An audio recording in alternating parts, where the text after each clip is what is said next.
Hey, what's up, everyone? Welcome to Well Talk. My name is Matthew Fernandez. I am your host, and this is season 5, episode 2. Super excited to be on with you all. Thank you so much for taking time to join in and tune in to this episode. This episode is an important one, it's dear to my heart, and I believe that it's going to help so many people because the title is Mental Health in the Church. This, I think, is something that is not talked about enough.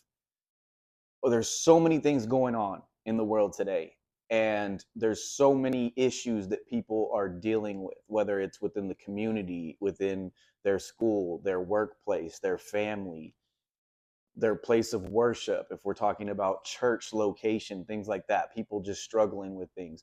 So much hurt existing in the world, both physically, mentally, emotionally, spiritually.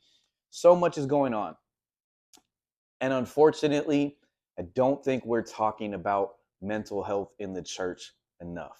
So today I'm going to break down a couple of principles, a couple of practical tools that I think will be helpful for you. And if you are a part of a church or you lead a church, I think this is something that will be beneficial for you. If you've been hurt by a church or you've had an experience where there's something that maybe has not gone the way it should have gone, I think this is for you as well because there's so much healing that is needing to be done out there and repair as well. So, to get started, I just want to say if you haven't noticed, there's a lot of emotional pain out there in the world right now. And I think one of the issues is that depression levels, depression rates, anxiety rates are at an all-time high, and yet we're still not doing enough to help those who are hurting.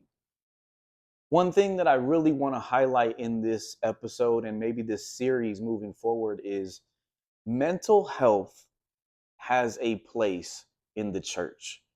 So if there's anything that you get out of this, please take with you that mental health has a place in the church.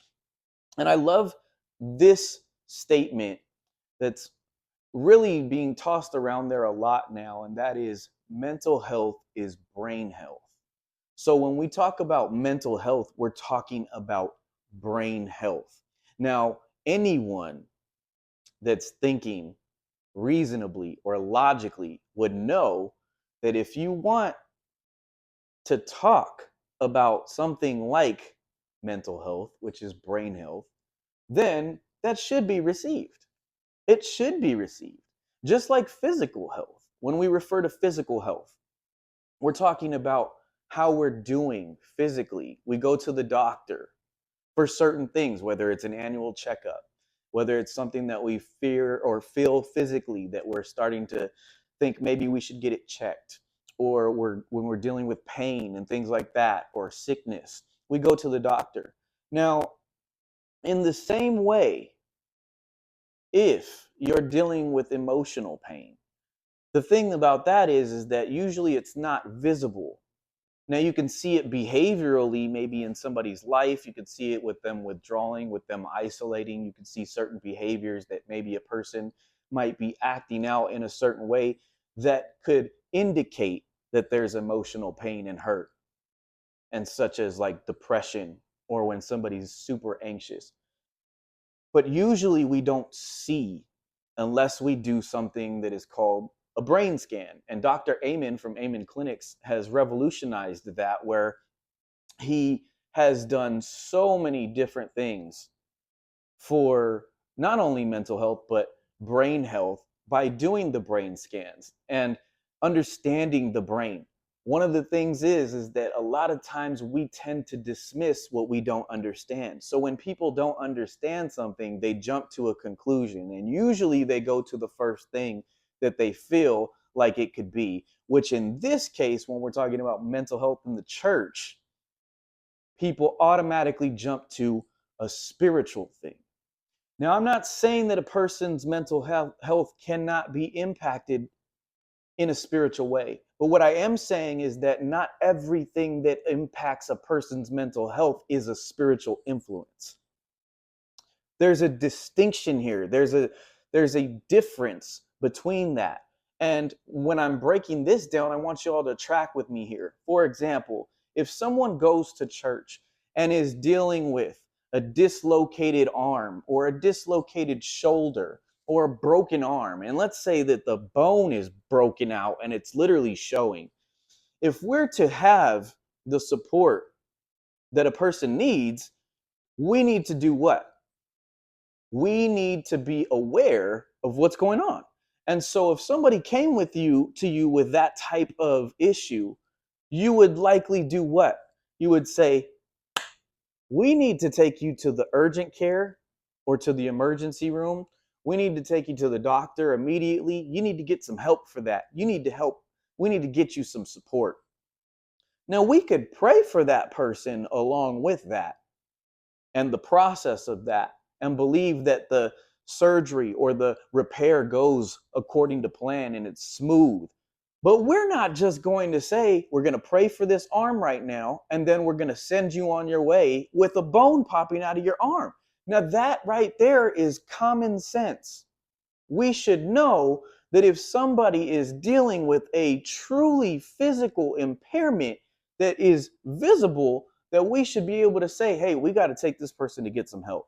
Now, I'm going to put this right in alignment with when somebody is dealing with depression, when somebody's dealing with anxiety, or if somebody's dealing with suicidal thoughts or self-harm. If somebody comes to you in church, or maybe it's at a gathering that is a part of the church, or something, they reach out to you in some way, there has to be a process to get that person the type of support that they need. And fortunately, there are mental health professionals that are out there that are able to provide support and crisis intervention for people who are hurting in a place where they are so lost, so hopeless, that suicide is becoming their only thought and in their mind has become their only option.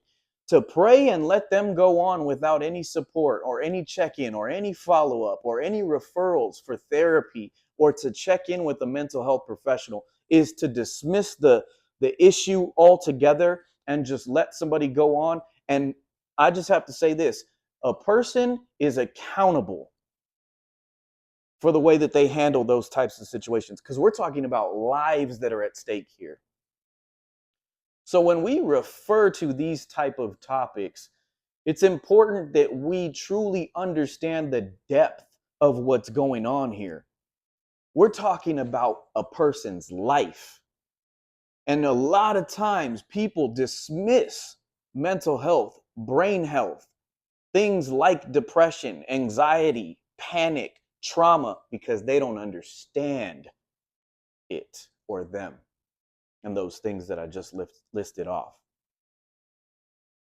I want to just say right now that Psalm 34:18 says, the Lord is close to the brokenhearted and saves those who are crushed in spirit. Now, let me just ask you this question. What does a crushed spirit really look like? What does a broken heart really look like? Can we truly show that example? Maybe not physically, but if somebody is truly brokenhearted and truly crushed in spirit, that person is likely to be displaying a demoralized disposition, a hopeless disposition. And so they need more support. They need additional resources. And if we just dismiss and just say, you're not suicidal, no, you're okay. Or you're not depressed, no, you're okay. Or that's not a panic attack. No, no, no, no. That's just the spirit that's trying to disrupt you. No, no, no. Oh, no, we don't talk about those types of things here. Wait, what do you mean we don't talk about those types of things here? We should talk about all of those types of things here. The church is a place for people to come, those that are hurt, those that are in need, those that are really, truly seeking out support. And so we should be supportive to those individuals. And this is why it's important for churches to have trainings and talks and workshops and conferences for individuals that are a part of the church, individuals that maybe work with the church, that lead the church as well, to help those that come in, because there are so many people out there that come that end up getting turned away because everybody wants to say it's a demon, or, oh, it's demonic influence that's attacking your mind. Now, I'm not saying that that can't happen, but we have to remember that the brain is an organ. It is not just this floating cloud that is just constantly being transformed into something that doesn't really have a physical operation or a physical routine. The brain has neurons and neurotransmitters and different parts and intricacies of the brain. There's different lobes, there's different parts of the brain that do specific types of things. And sometimes we know that organs can have impairments. So when those impairments happen, what can we do? We can find ways in the mental health field, in the mental health world, to assist a person, along with, yes, prayer and support and checking in. But remember this: trauma, stressors, and we're living in times where trauma and stressors are just common things that people are dealing with and struggling with nowadays. They can impact the brain to a point where they rewire the brain. And those rewirings of the brain create different types of patterns, negative thoughts, negative ways of thinking, impairments, glitches. And so a person needs to focus on the brain health in order to recover. But if we just start saying, oh, all we need to do is just act like it doesn't exist or that it's not real, then we start throwing out everything else. And just saying that if somebody's arm is broken and it shows and it's like distorted and bent out of shape, all we need to do is just say, oh, we're just going to pray. You don't need to go to the doctor. You don't need to take any medicine. You don't need to take ibuprofen. You don't need to take any sort of medicine that they give you. Because I'm telling you right now, this trust God and it will just happen, that's not the complete process. Faith without works is dead. You have to actually follow through with this. And we read about this in the Bible where Jesus, he says, if you have somebody that comes and is needing clothing or is needing shelter, and you just say, go and you shall have it, without actually providing that to them, then there is absolutely no point in what just happened in that transition for that person. You're essentially not meeting that person's need. So what is so important in all of this? Number one, it's understanding that we need to empathize with those who are hurting. We need to empathize with those that are hurting. And remember, the Bible talks about how Jesus came to heal the brokenhearted. And that word, heal, can actually translate to set free and loosen from detrimental effects of a shattered life. It's releasing the destructiveness and the destructive influence of a broken heart, a broken spirit. Remember, we talked about that, how the Lord is close to those who are brokenhearted, depending on the translation you read it, or he saves those who are crushed in spirit. And so when we talk about these things, we need to emphasize that there's a process to that. There's a way to go about it. And that empathy part is sharing in that suffering with the person. Now, we're called to love one another as we love ourselves. In the same way, we are called to love our neighbor as we love ourselves. What does that mean? That means to love in the same way that we would love ourselves. We love one another. We love others. We love our neighbors. That is empathy, feeling the same sort of empathy and love, the same feeling, the same emotion. So we're called to empathize with one another, sharing in the compassion. The compassion, Jesus was moved with compassion. We're not talking about just saying, oh, I feel sorry for you. That's sympathy. But what else does sympathy do? It does nothing else but apologize. It does not follow through with the process. Secondly, we're supposed to be able to advocate for one another. We're supposed to help. And what does that mean? That means defend one another. So when somebody's struggling, when somebody is hurting, that means we step in and advocate for them. We bring them to get help. We bring them to get support. We don't just say, hey, what you're dealing with right now is not real. It's all in your head. You just lost the person because the person's thoughts are there, the person's worries, the person's physical manifestation. And I'm using that word manifestation because I'm saying that the mental can influence the physical and the physical can influence the mental. Now, there's a cycle here. And these things can happen where people start to really feel somatic symptoms because of the thoughts that they're having, the way that their mind is working. So we're supposed to advocate for them as well. And then lastly, the emotional regulation part. We're supposed to help each other emotionally regulate. What does that mean? We're supposed to help each other cope. We're supposed to be there for one another. We're supposed to support one another. We're supposed to lift each other up. So if we lift someone up, if we help somebody, what is that doing? That is saying, I empathize with you. I'm going to advocate for you, and I'm going to help you emotionally regulate during this tough time right now. And what can that look like? That can look like, hey, let's get some support. Let's get somebody for you to talk to. Let's talk about this. Hey, if you're suicidal, hey, let's talk about it. What's going on here? Do we need to get you some more help right now? Do we need to get you a therapist right now? Do we need to get you to somebody right now? Is there an immediate danger? Now, we're talking about these things in a way where we highlight the importance of the matter. We don't dim because we don't necessarily understand. And I'm saying dim by saying dismiss or diminish somebody's pain. You know, again, going back to the physical issue, if somebody was physically suffering and you saw it, you wouldn't just say, that doesn't hurt. Now, you might, but that is doing what? That is dismissing the person's experience altogether. You don't know what that person's been through. You don't know what they're experiencing. And your pain might not be the same type of pain as another person. That's why I always say everybody's experience for something is different. We all experience things in different ways. That's why certain traumas impact certain people in different ways. A person that maybe is in a car crash with three other people doesn't get impacted the same way that the other three did. Or maybe the other three don't get impacted the same way that the one person does who ended up having big T trauma or little T trauma, or they end up having PTSD because now they're just dealing with the same thing over and over again and all of the symptoms.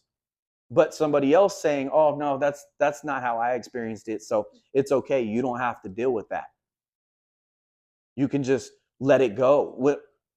There's a process to it, and I'm just beginning to scratch the surface here because there's so much more that I want to talk about with this topic. But I think we set the tone. I think we set the tone here, and we now understand that mental health is brain health. And there is a place for that in the church because there's a place for physical health in the church, right? It's important to be physically well. It's important to be mentally well. And not everything that we deal with is a spiritual influence, a demonic influence. Not everything that happens is coming directly from that. Sometimes we just deal with things in life, heartache, heartbreak, making decisions that maybe have impacted us in a negative way, substance use, substance abuse, trauma, abuse, all these types of things impact our brains. So we have to really be very careful how we approach individuals who are coming into church with trauma, depression, panic, anxiety. We cannot dismiss what they are experiencing because that is completely disregarding, number one, what they're feeling, and number two, what they've been through. I hope you all at least have a little bit of insight now onto these as to how we can really support people in the church and acknowledge that there's hurt, that there's pain, that there's struggle, and say it's okay to talk about it. And it's okay if we go and get support from professionals, just like we would if we were dealing with something physically that we needed to get help from a doctor. I'm going to be doing a part 2 of this, so stay tuned for that because that's coming very soon as well. For those of you that are new to this podcast, this is episode 2, season 5. Again, my name is Matthew Fernandez. Thank you all so much for tuning in, and I will be back with part 2 of this segment very soon. Look forward to hearing all the comments and feedback. Subscribe to the channel. Appreciate you all, and stay tuned for next time.